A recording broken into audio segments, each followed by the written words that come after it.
When it comes to alternative and complementary therapies, aromatherapy is at first glance probably the most easily accessible of them all. Walk into any shop selling shampoos, massage oils and bath products and you'll see the word aromatherapy liberally scattered along the shelves, describing a whole host of products, ranging from scented soaps to therapeutic air fresheners designed to aromatically harmonise every room in the house and even your car if you so desire. However, it takes a great deal more effort than a trip to your local chemist or health food shop to understand this fascinating and highly beneficial form of therapy based upon the oldest known methods for treating illness known to man.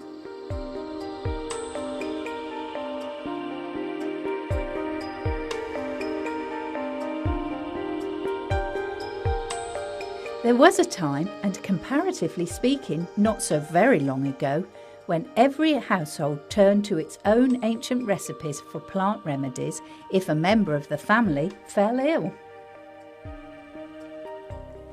Aspirin was originally derived from the willow tree, and digitalis, used in the treatment of heart problems, came from the purple foxglove, once found in the majority of English country gardens.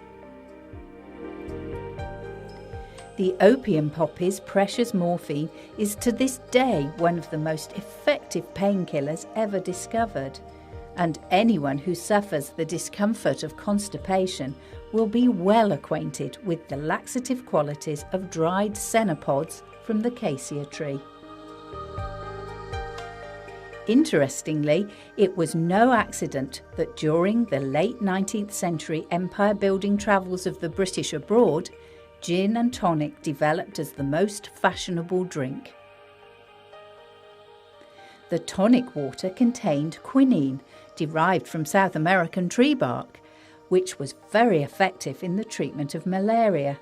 And although our modern tonic water only occasionally contains quinine, it's a drug that is still extremely valuable in the care of present-day malaria patients.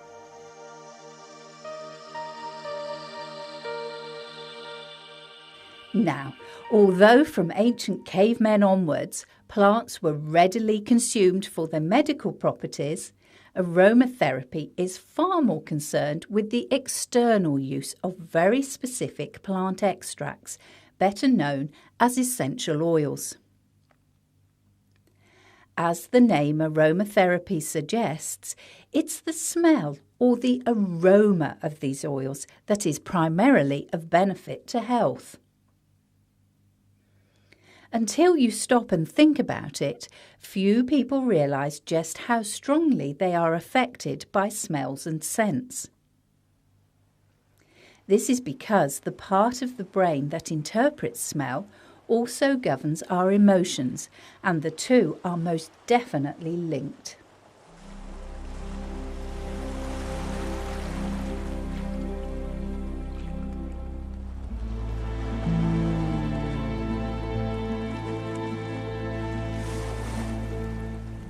The smell of the sea invariably brings back happy memories of childhood holidays, and as a result, a mere breath of sea air can often instill a sense of calm and well-being.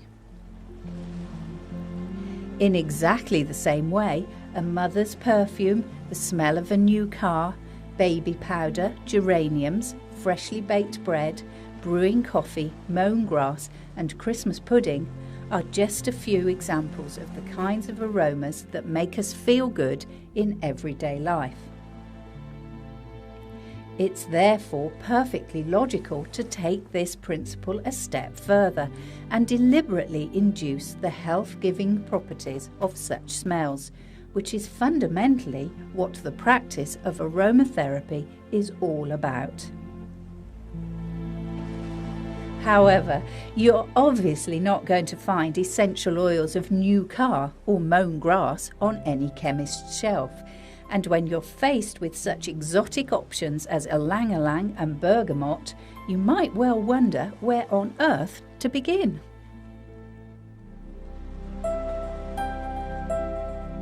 Despite the fact that this programme will give you lots of ideas for incorporating aromatherapy into your day-to-day life, nothing is quite as effective as a consultation with a fully qualified aromatherapist to set you off on the right track.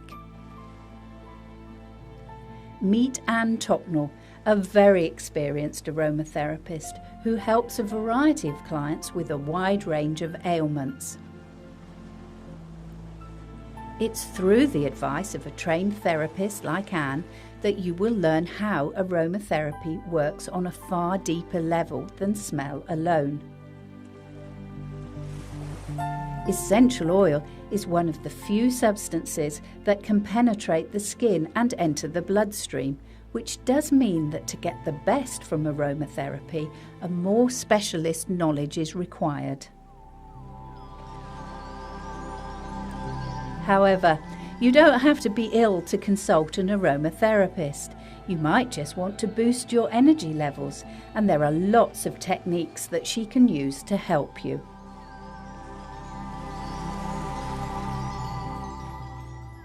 In the first instance, any qualified aromatherapist will ask sufficient questions to build up a picture of your health and lifestyle. Like most alternative or complementary therapies, aromatherapy is practiced holistically, which means that it's concerned with treating the person as a whole, rather than concentrating on any given set of symptoms. Okay, so you might turn to aromatherapy looking for relief for a specific health problem. But there's an awful lot to be said for regular sessions to strengthen your own body's metabolic processes, rather than wait for something to go wrong. The old adage that prevention is always better than cure was never truer, as you are about to discover.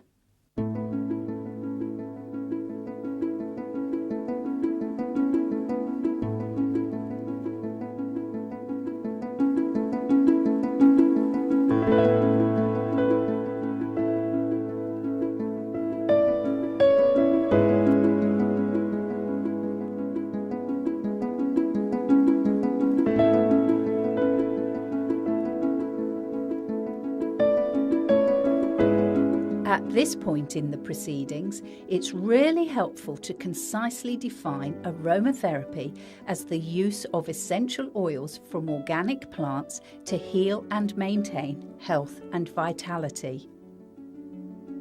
An essential oil is a complex mix of chemicals extracted from a specific plant. Each oil has its own range of healing qualities, and some are very well known indeed. Lavender, for example, is generally associated with sleep and unwinding at the end of a stressful day, so it's often a constituent of relaxing bath oil, but it can offer a great deal more than the answer to an insomniac's prayer.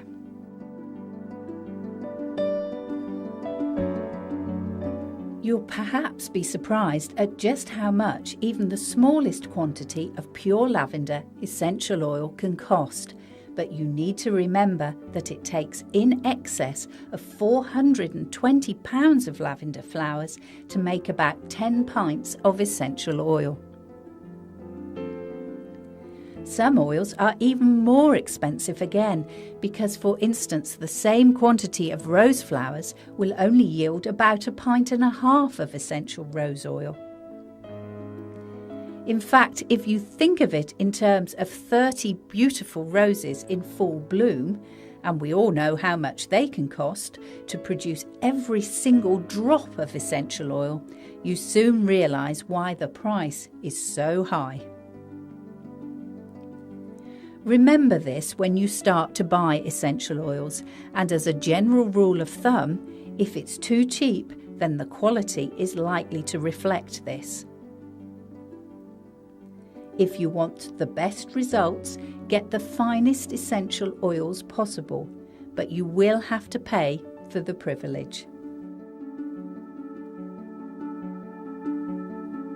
Make sure that you keep your essential oils in dark-coloured, airtight bottles, because just like pure perfume, the oils are very concentrated and will evaporate very rapidly if left open to the tiniest amount of air. Also, sunlight will cause deterioration, so great care needs to be taken with storage.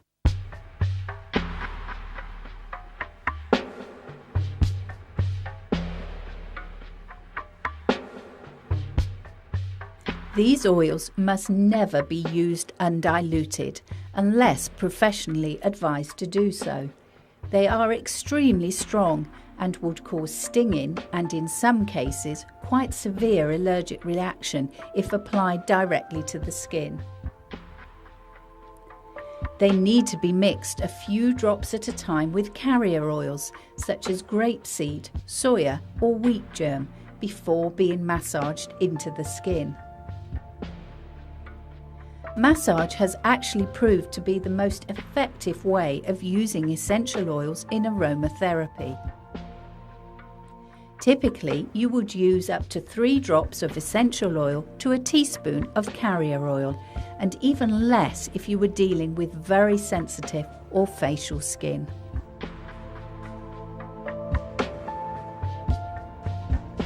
It's interesting to note that although these aromatherapy essences are called oils, they are not in the slightest bit oily in consistency.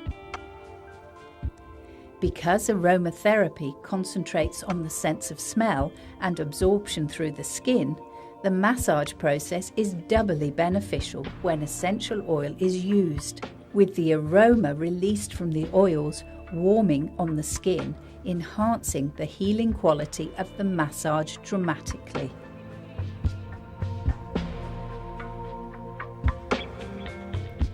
There are lots of other ways to use aromatherapy, with one of the most popular being an aromatherapy burner.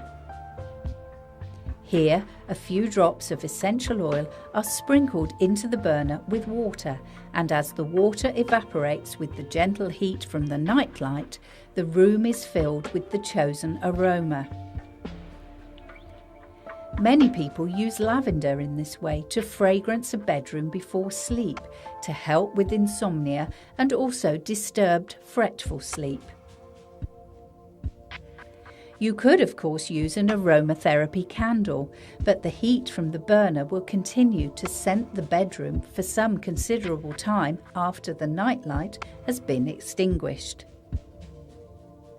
Remember, neither option should be left alight while you sleep, as concern over the house burning down is definitely not conducive to a peaceful night's rest.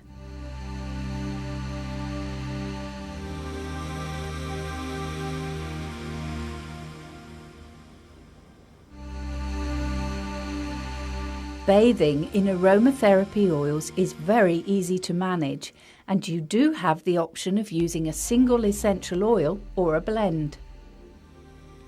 Run a warm bath, not a hot one, as the oils would evaporate too quickly, and simply sprinkle up to 5 drops of oil onto the water and then agitate thoroughly. Relax in the bath for at least 10 minutes to truly appreciate the benefits, but do avoid splashing the water in your eyes. You can bathe like this perfectly safely every day, and of course vary the oils you use according to your own specific requirements.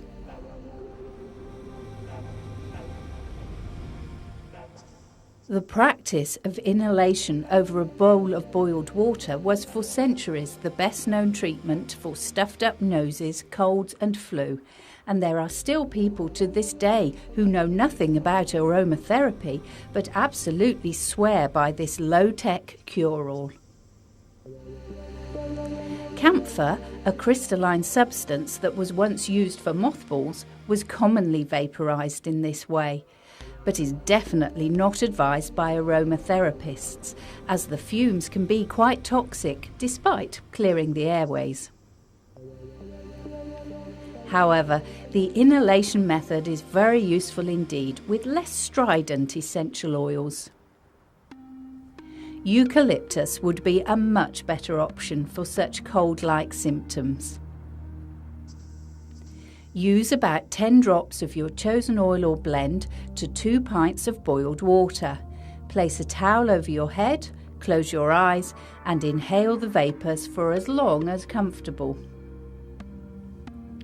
This is also very good for the skin, and you can always use a facial steamer with up to 5 drops of essential oil to really get the best of both worlds. Other simple methods include putting a few drops of essential oil onto a handkerchief so you can carry it anywhere with you.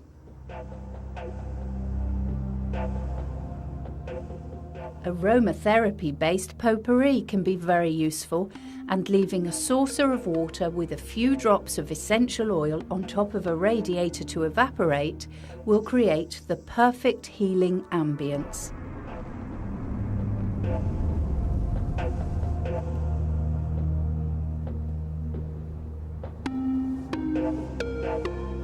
Also, it's now possible to buy excellent face creams, body lotions and makeup infused with essential oils, which can be very beneficial. Again, returning to the slumber-inducing lavender, a night moisturising cream containing this essential oil can help you to a good night's sleep while rejuvenating your skin. Likewise, a day cream or makeup incorporating revitalising and stimulating rosemary would be just what was needed to counteract that Monday morning feeling.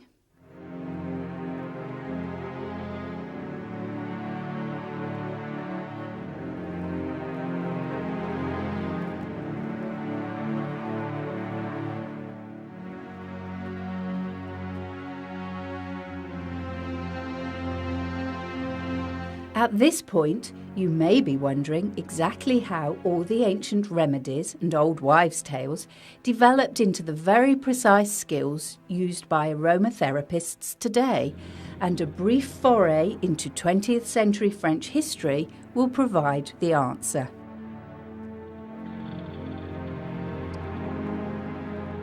As medical science developed through the latter part of the 1800s, chemistry provided many new cures, and by the 1920s, the creation of synthetic drugs had certainly changed the way that illness was treated.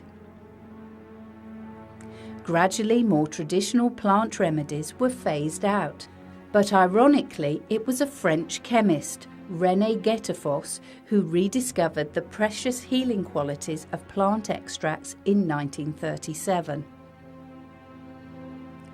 Whilst at work in his laboratory for a perfume manufacturer, he burned his hand very badly and plunged it into the nearest available bowl of liquid. Fortunately for him, it was essential oil of lavender, and his hand healed at exceptional speed with almost no scarring.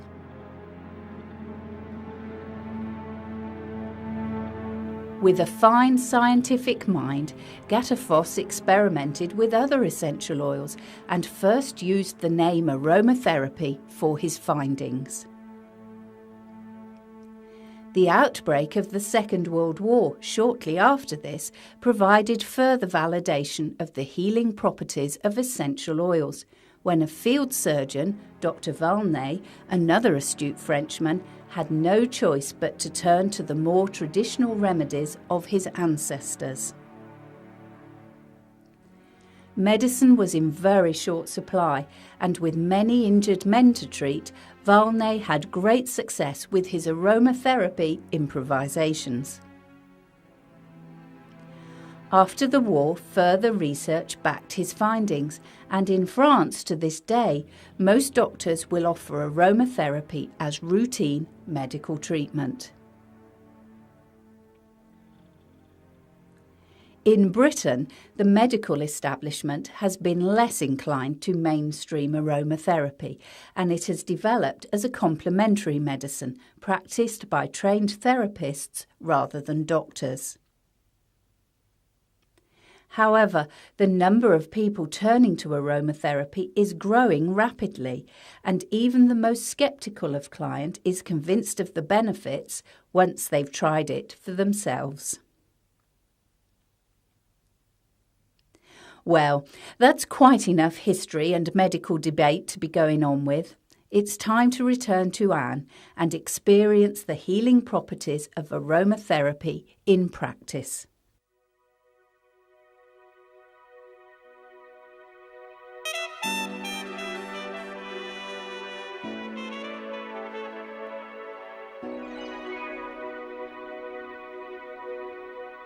Having discussed her client's needs today, Anne has prepared an appropriate blend of oils and is ready to begin.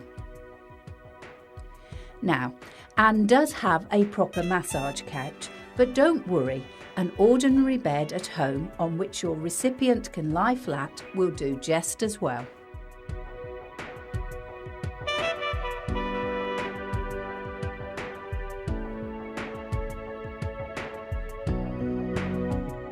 Everybody tackles massage differently, and you can certainly experiment and work out your own routines. But over the years, Anne has found that this is a very successful aromatherapy massage indeed. As a starting position, Anne has asked Alison to lie face down on the couch and is initially working on the soles of her feet and the backs of her legs. This is a wonderful relaxation technique, and more importantly, it helps Alison to become accustomed to Anne's touch.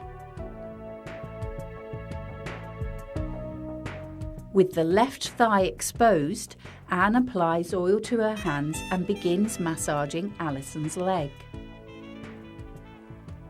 Always use towels to cover areas not being massaged, as this will keep your recipient comfortable and help them to gain maximum benefit from the treatment.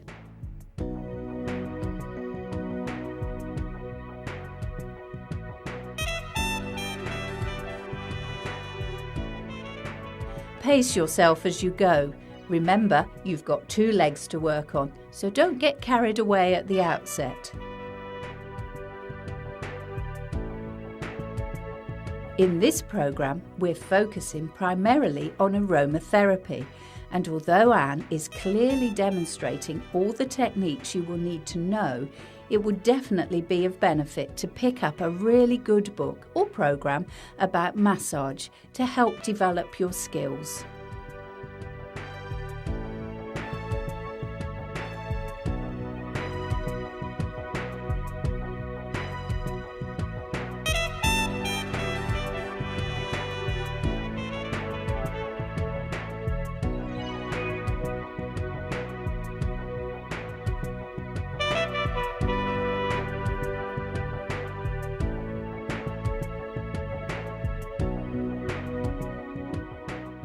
The back is very important for any type of massage, as the shoulders and the base of the neck are areas where tension really does accumulate. As Anne works on Alison's back, the warmed aromatherapy oils will release their maximum fragrance, and the atmosphere in the consulting room will develop a strong healing and nurturing character. Don't worry if your recipient drifts off into a peaceful sleep. It happens quite often with aromatherapy massage.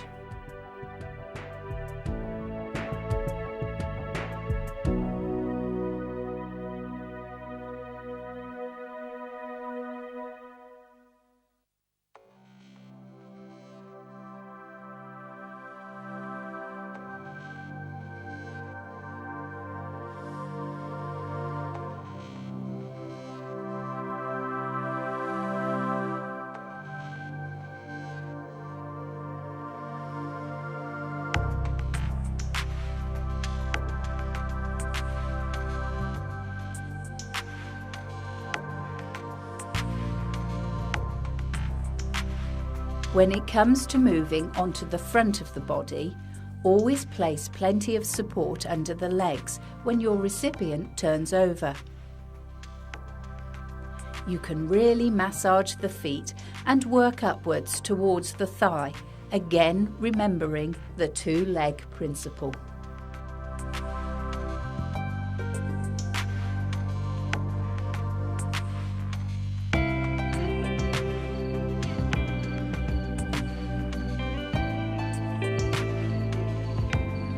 The next part of Anne's massage, concentrating on the hands and the arms, is lovely, and if you're pressed for time, can be a great place to start a shortened massage.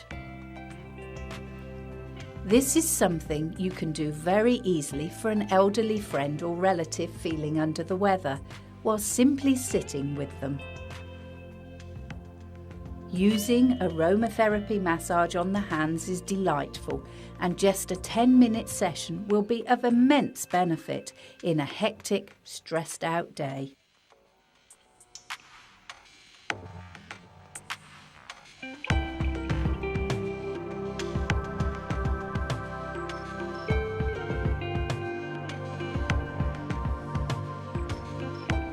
You'll find that many health clubs and beauty salons offer aromatherapy facials, so if you don't feel up to exposing the entire body beautiful, you can still give this wonderful treatment a try.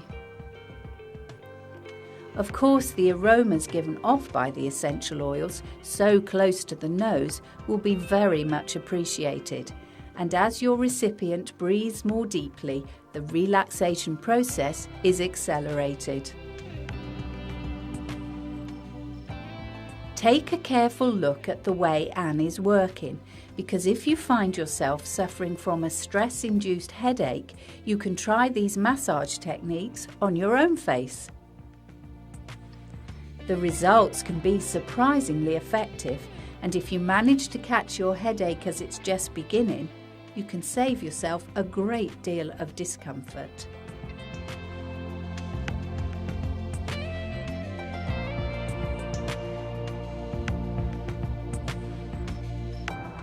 Finishing your massage at the top, so to speak, will leave your recipient feeling wonderfully relaxed or equally energized if that was what was required. However, it's worth returning to the feet at this point, at the bottom end of the scale, to consider another very useful application for aromatherapy in another field of complementary medicine.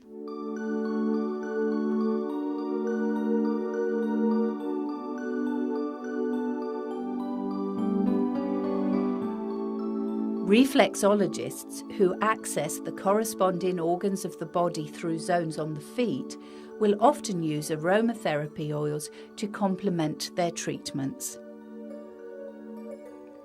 Think of the soles of the feet as having the regions of the body mapped onto them, and you can basically work out what's where. For example, the head, more particularly the brain, is represented by the big toe and to a lesser extent the smaller toes.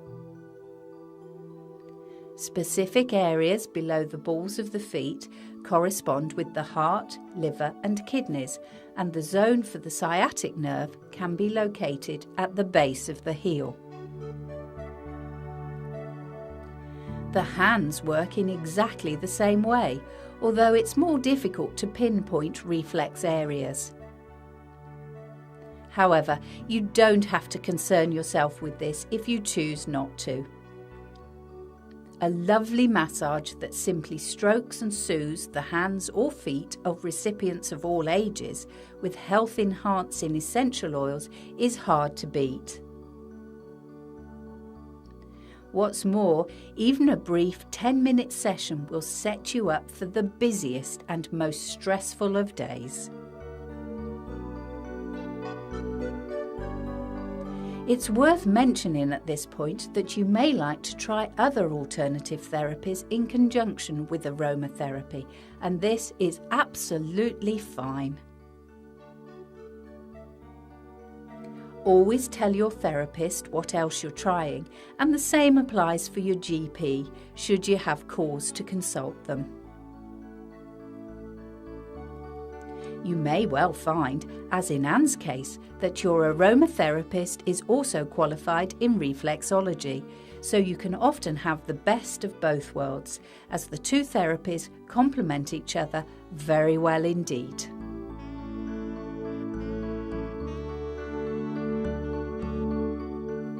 While Anne continues with her client's treatment, we have an ideal opportunity to consider in greater detail the properties of the essential oils used in aromatherapy.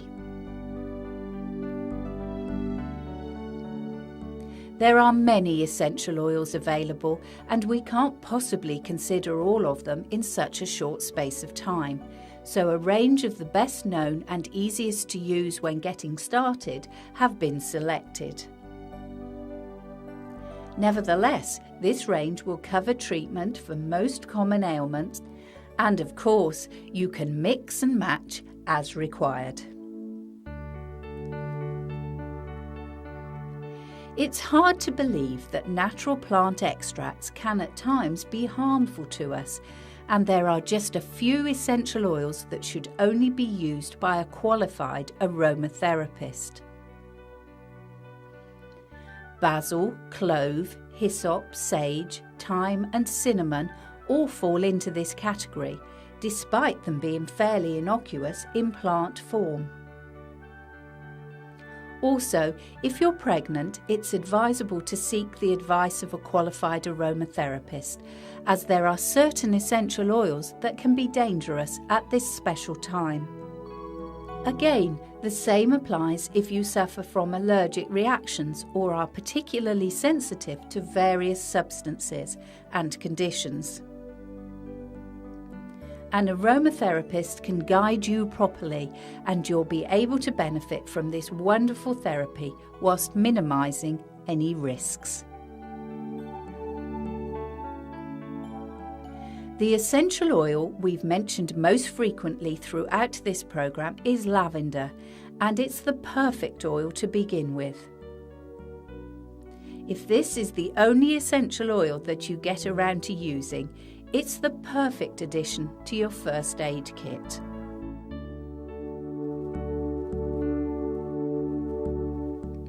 Lavender is the least toxic of essential oils, and although it's well known for its sleep-inducing properties, it's perhaps most associated with the treatment of burns. It's a classic antiseptic, soothing and calming. There's evidence that lavender is helpful in the treatment of headaches, painful joints, wounds, insect bites and depression. The fragrance itself is fresh and very familiar, and a stalwart of the perfume and cosmetics industry all over the world. Having mentioned the dangers of sage essential oil, don't be mistaken into thinking that the same rule applies to clary sage, a most useful essential oil that is fine for home use. However, avoid using with babies, children or pregnant women. With a warming, nutty scent, clary sage is a wonderful muscle relaxant and perfect for easing premenstrual tension. It can also be helpful for sleeplessness and a whole range of psychological conditions such as claustrophobia, hyperactivity and compulsive obsessive behaviour. It's definitely uplifting, and if you recognise the smell but can't pinpoint where from, it's a major ingredient of eau de cologne.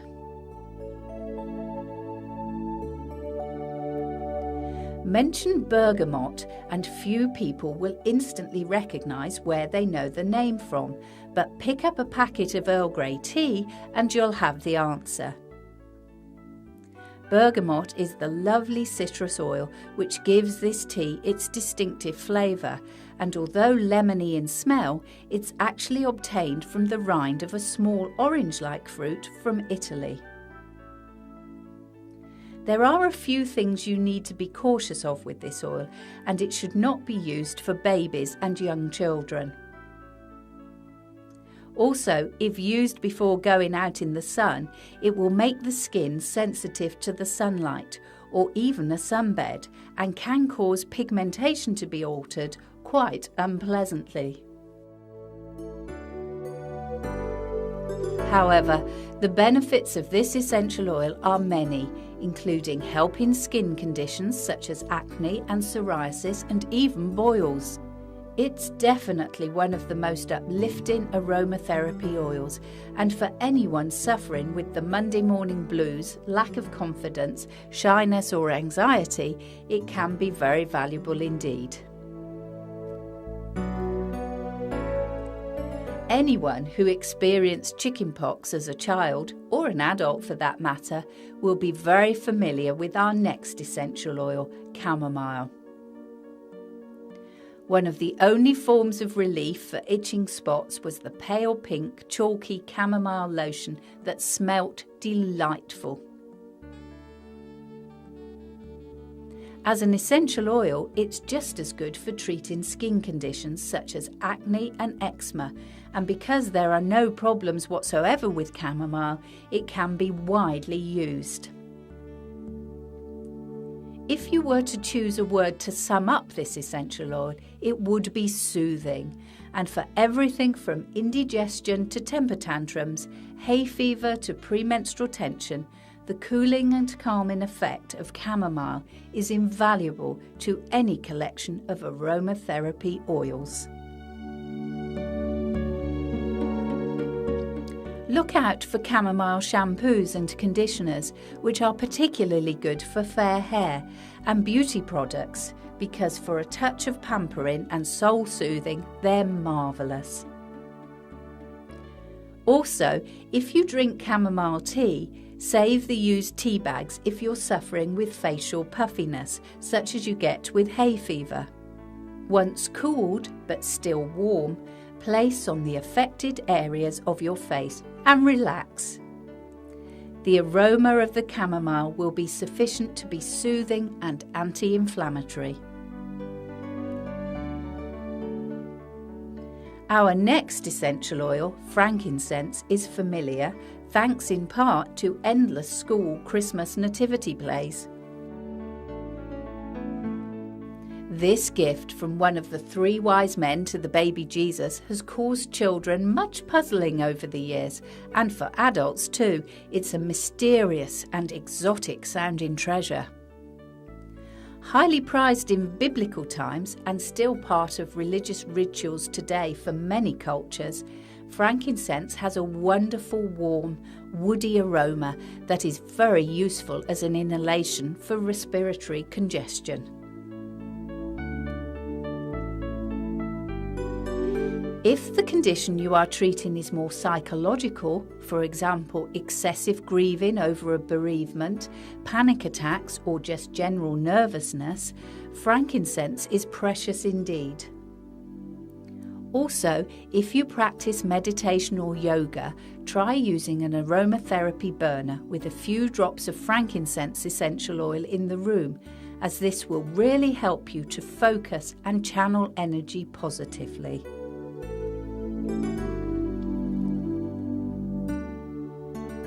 For anybody who has an interest in gardening, the geranium is a very familiar plant, and you only have to brush past or touch the leaves of any potted specimen to release the most delightfully earthy, sweet smell. As an essential oil, geranium is almost a perfect first aid kit in itself, being a valuable antiseptic and a multi-purpose tonic, all in one. Skin conditions respond well, and bruising as well as fungal infections can all benefit from treatment with geranium oil.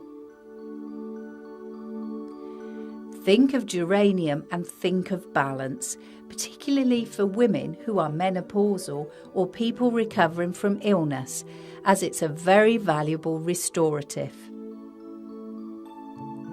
Just one good tip here if you're travelling to exotic climes. A few drops of neat geranium oil on a tissue or a piece of cotton wool by your bedside while sleeping makes a really excellent insect repellent. But if you do get bitten, try it, again neat, on the bite several times a day to relieve the itching.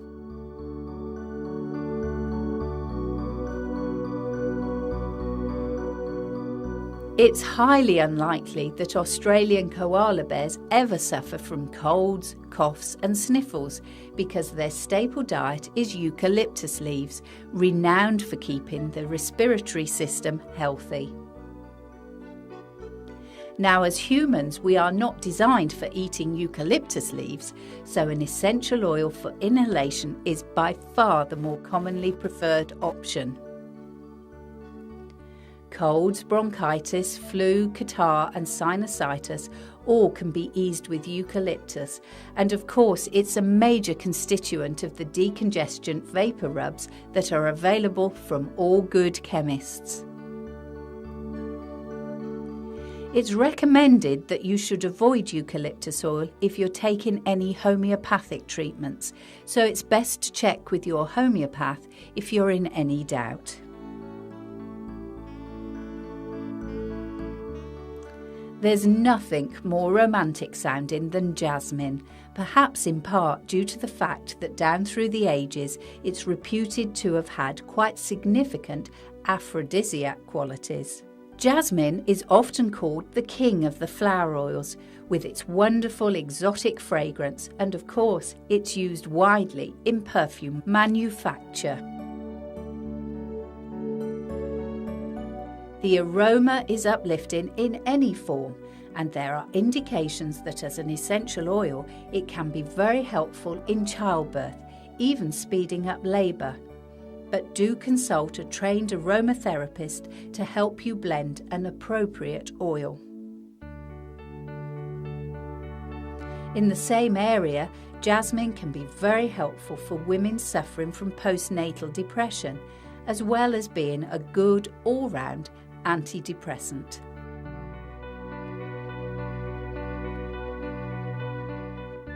Even the great bard of Avon, William Shakespeare, knew the power of our next essential oil, rosemary. In his play Hamlet, Ophelia, the cast-aside love interest of the young Prince of Denmark, says, "There's rosemary, that's for remembrance. Pray you, love, remember." It might have been way back in the 16th century, but Shakespeare was spot on, because in aromatherapy today, rosemary essential oil is still considered to be one of the best methods for stimulating the memory. There are many other uses for rosemary, ranging from constipation right through to hangover cures. It can be warming and comforting for shivering and muscle aches, and particularly good for stimulating the circulation. It's been suggested that rosemary can halt the onset of baldness, stimulating hair growth, but don't expect any promises on this score.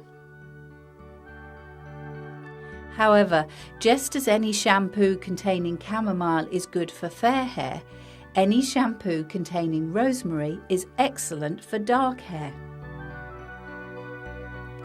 The advice of this program is that you should consult a qualified aromatherapist if you want to use essential oils whilst pregnant, and this can't be stressed enough in the case of rosemary, as used unadvisedly it can cause problems. Distilling juniper berries can take you in two different directions. On the one hand, you can end up with the distinctly flavoured spirit gin, or on the other, you could end up with juniper essential oil. Although gin does have a wonderful perfume-like aroma, please don't get the two mixed up, as essential oil is most definitely not for drinking.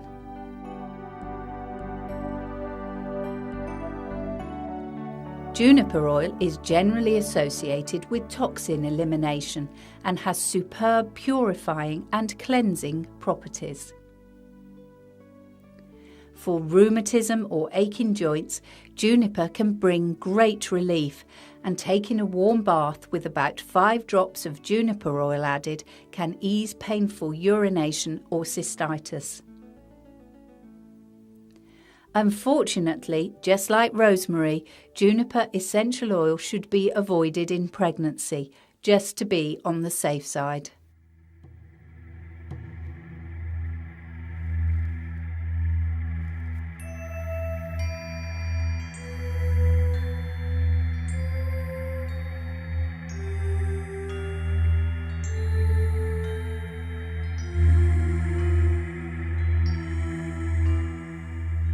Now, should you decide to try Indian head massage, your therapist may well use patchouli oil in a scalp treatment, and the smell is very distinctive. It's used extensively in the perfume industry because the musky, sweet fragrance is very long-lasting. In traditional Indian medicine, patchouli is widely used, hence its inclusion in Indian head massage, and it's also a valuable ingredient in Chinese and Japanese medicine as well.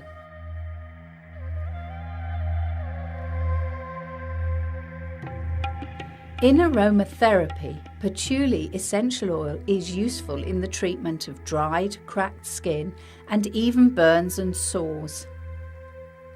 Acne can also be eased by patchouli, likewise dandruff and greasy hair.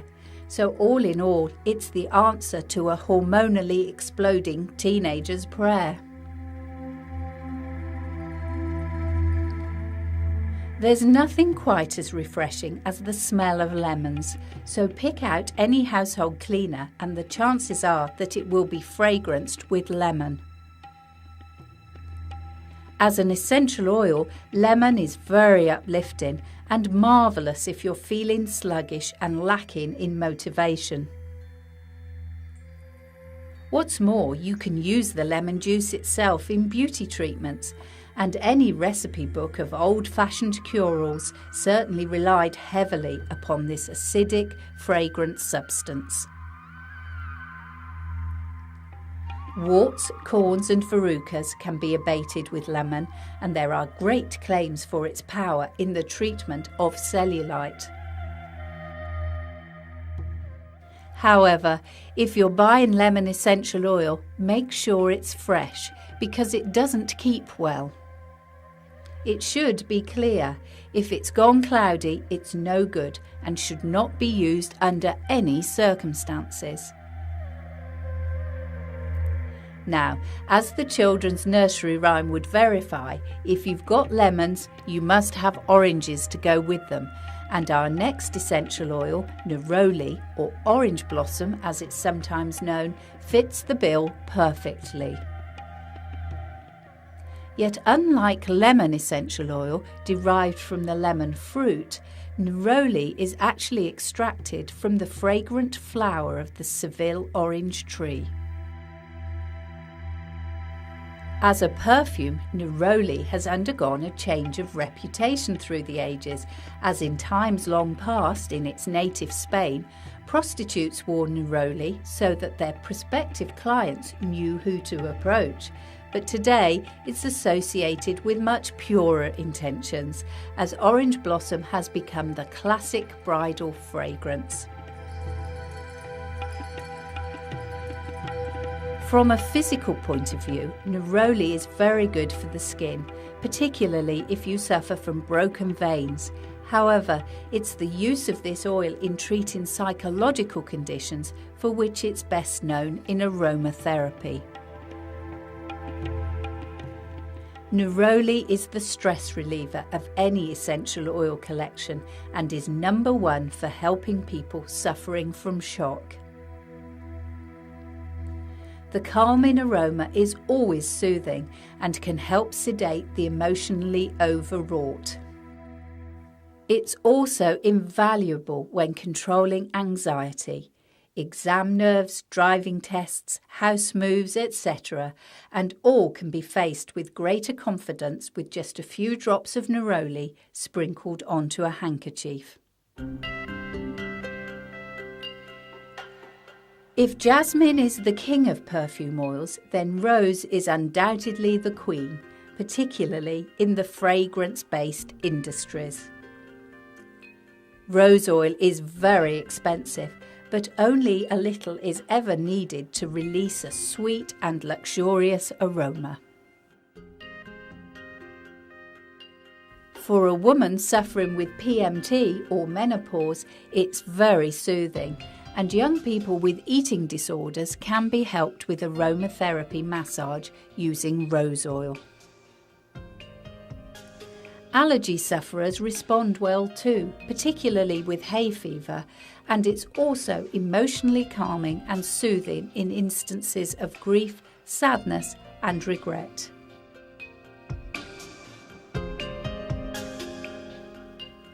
In recent years, tea tree has become universally well known because of its antiseptic qualities, most noticeably in shampoos, body washes and cleansing products.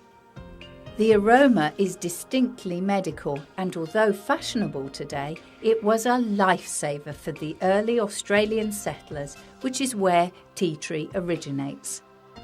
Anything fungal will be controlled by treatment with tea tree, and acne, candida, mouth ulcers, cuts, boils, thrush, stings and bites are just a few of the many conditions that this essential oil can relieve.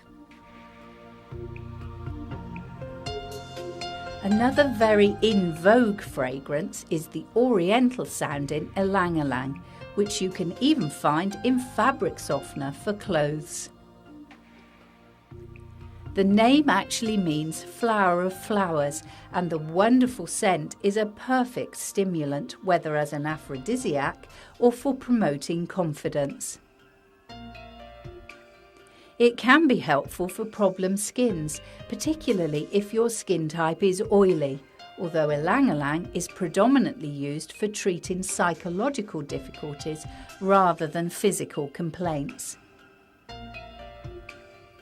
The only word of caution is that it can help the skin to tan, which is great so long as you're aware of this fact and don't overdo it. Avoid using ylang-ylang for babies and children.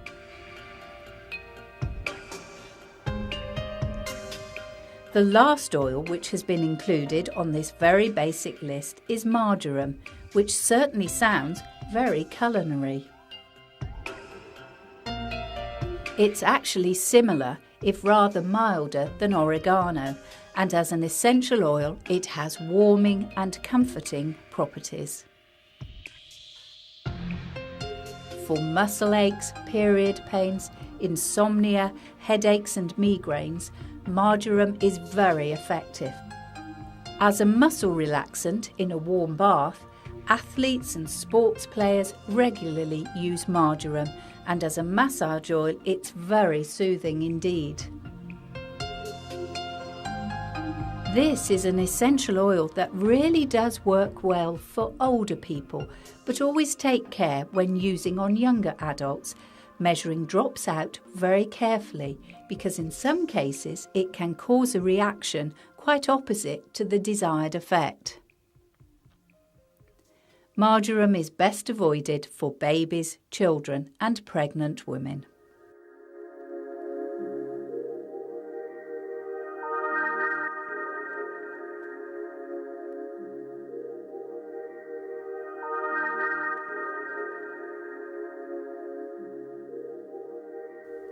There are undoubtedly oils that have not been included in this programme that may well prove to be your own particular favourites, but that is one of the great joys of aromatherapy. It truly is a journey of discovery, and as you steadily add more essential oils to your collection, you'll find that your insight into this often seriously underused therapy will not only inspire personal growth, both physically and spiritually, but also benefit all those around you. However, if you only get as far as filling your bedroom with lavender potpourri to help you sleep peacefully, the results will be equally satisfying. Also, try to think of aromatherapy as a way of improving your quality of life on a day-to-day basis.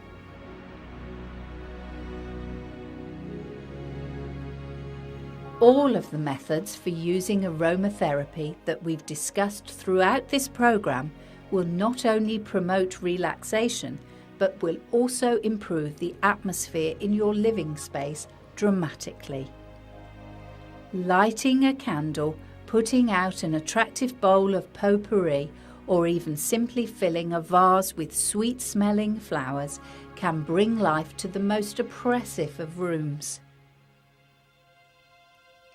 There's another added bonus to this, as visitors to your house will also benefit from the wonderful atmosphere you've created. A sense of calm and well-being is certainly contagious, and if others appreciate this too, you'll enjoy the companionship of friends who want to share their leisure time with you. It's impossible to define precisely why one house is more comfortable to be in than another, but if you look a little more closely into rooms where you feel comfortable and instantly at home, chances are that the forces of aromatherapy are at work.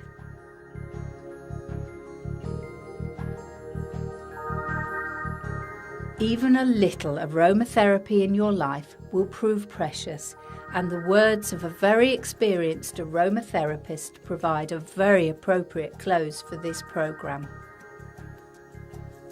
She remarked that by the time many of her clients reached her, they had tried every medical treatment and therapy they could find, invariably over a period of years due to long hospital waiting lists for tests that often proved inconclusive.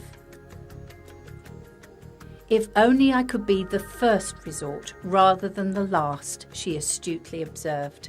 Then I could really do some good. This is food for thought indeed, and hopefully, if nothing else, this programme will have opened your mind to the tremendous potential value of aromatherapy as an intrinsic part of 21st century life.